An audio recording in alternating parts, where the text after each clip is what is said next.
வணக்கம். நான் டாக்டர் என் திருப்பதி பேசுகிறேன். கடந்த 20 நாட்களுக்கு முன்பாக எனக்கு ஒரு அசாதாரண சூழ்நிலை ஏற்பட்டது. அந்த நேரத்தில் நேரிலும் போனிலும் எனக்கு நண்பர்களும் சகோதரர்களும் சகோதரிகளும் நிறைய ஆறுதல் கூறினர்கள். அதற்கு முதலில் நன்றியை தெரிவித்துக் கொள்கிறேன்.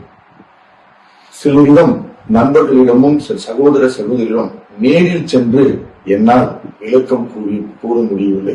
காவல் நேரம் இல்லாமையால் என்னால் அந்த நேரில் வந்து உங்களிடையே சந்தித்து என்னுடைய நிலையை புரிய வைக்க முடியவில்லை. அதே போல் நிறைய போன் செய்தவர்களிடம் சில போன்களை என்னால் அட்டெண்ட் செய்ய முடியாமல் தொடர்பு கொள்ள முடியாமல் போனதற்கும் மன்னிப்பு கேட்டுக் கொள்கிறேன். அதையெல்லாம் மனதில் வைக்காமல் எனக்கு இந்த நேரத்தில் என்னுடனே என்னை நீங்கள் ஆதரிக்கும்படி உங்களை அன்புடன் கேட்டுக் கொள்கிறேன்.